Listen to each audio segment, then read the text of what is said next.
एक लड़की अपनी लाइफ में इतना दर्द और इतना तकलीफ कैसे सह सकती है? ऐसी जिंदगी से तो मर जाना ही बेहतर होगा। हाँ, इस कहानी को सुनने के बाद आप सब कमेंट्स में यही कहने वाले हो। ये कहानी मुझे इंस्टाग्राम में मेरे एक दोस्त ने भेजी है। उसने सब कुछ रिवील करने से मना किया है, बट ये स्टोरी मैं आपको जरूर बताऊंगा क्योंकि इतनी दर्दनाक स्टोरी आपने शायद ही कभी इंटरनेट पर सुनी होगी। और इस वीडियो को आप सब एंड तक देखना, तभी आपको ये स्टोरी समझ में आएगी और शायद इससे आपको बहुत कुछ सीखने मिल सकता है। तो एक लड़की थी जिसका नाम आयशा था। जब वो 6 साल की थी तो उसके पापा का एक्सीडेंट हो जाता है। अब सिर्फ बचती है उसकी माँ। उसकी माँ ने बहुत ही मेहनत से उसको लाड प्यार करके उसे बड़ा किया। वो जब 12 साल की हुई तो उसकी माँ को कैंसर हो गया और उसकी माँ भी उसे छोड़ के चली गई। मतलब इतना सोचो कि अभी अपने पापा के दर्द से उभरी तक नहीं थी, उसकी माँ उसका साथ छोड़ के चली गई। और सच कहूँ तो अभी तो बस शुरुआत थी। तो माँ के इलाज के लिए उसे अपना घर भी बेचना पड़ा और उसे दूसरों के घर में जाके काम भी करना पड़ा। जब आयशा के पास कुछ नहीं था तो बचे उसके रिश्तेदार। और आजकल के समय में तो आपको पता ही होगा, रिश्तेदार भी बस मतलब के लिए होते हैं। जब वो आयशा को अपने घर लेके गए, वो सिर्फ उससे काम कराने के लिए,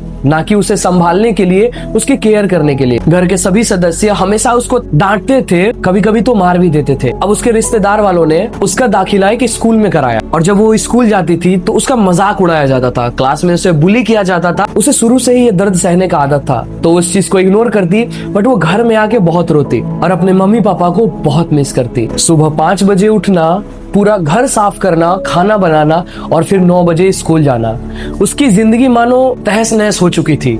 उसके हिसाब से कुछ भी नहीं चल रहा था, वो सबके हिसाब से चल रही थी। और जब वो कॉलेज में गई तो वहाँ एक लड़के से उसे प्यार हो जाता है। वो लड़का भी इसको समझता है। ये अपनी पूरी कहानी उस लड़के को बताती है। वो लड़का इस चीज को बहुत अच्छे से समझता है और बहुत ज्यादा उसकी केयर करने लगता है। अब आयशा को ऐसा लगने लगा कि कोई तो ऐसा इंसान मिला जिसने मुझे समझा, मेरी फीलिंग्स को समझा और मेरा इतना केयर किया। क्योंकि बचपन से ही ना कभी पापा का प्यार मिला और ना कभी मम्मी का, और बचपन से लेके अभी तक सिर्फ वो दर्द में ही गुजर रही थी। जब उसे वो लड़का मिला तो जैसे मानो इसकी जिंदगी बदल सी गई थी। ये बहुत ज्यादा खुश रहने लगी थी। 8 महीने तक रिलेशनशिप बहुत अच्छा चला, लेकिन एक समय आया जब उस लड़के ने भी इसे धोखा दे दिया। अब ये चीज उसे सहन नहीं हुआ। उसने पढ़ाई छोड़ दी और डायरेक्ट एक फैक्ट्री में गई काम करने के लिए। 18 साल की उम्र में वो फैक्ट्री में काम करने गई क्योंकि उसका सपना था कि मेरा भी एक बड़ा सा घर हो और मेरी भी अच्छी लाइफ हो। तो उसने बहुत ही मेहनत किया और बहुत अच्छे से वो काम कर रही थी। तभी अचानक से उस फैक्ट्री में आग लग जाती है। हालांकि किसी को कुछ हुआ नहीं, बट उसके सारे डॉक्यूमेंट्स जल गए। उसका जीवन का अस्तित्व ही खत्म हो गया। मानो जैसे उसे लग रहा था कि उसका जिंदगी खत्म हो चुका है, अब जिंदगी जीने की कोई वजह ही नहीं बची। और तभी अचानक से वहाँ एक छोटा बच्चा आता है जिसकी मदद इसने फैक्ट्री में जब आग लगी थी तब किया था। हाँ, जब फैक्ट्री में आग लगी थी तो इस बच्चे की जान आयशा ने अपनी जान पर खेलकर बचाई थी। जब उसने इसको थैंक यू दीदी बोला और कहा कि सिर्फ आपकी वजह से मैं आज जिंदा हूँ, उसके बाद इसे समझ में आया कि भगवान बहुत कुछ छीनता है लेकिन उसके बदले में बहुत कुछ देता भी है। उसे अपनी जिंदगी का अस्तित्व दिखना चालू हो गया था।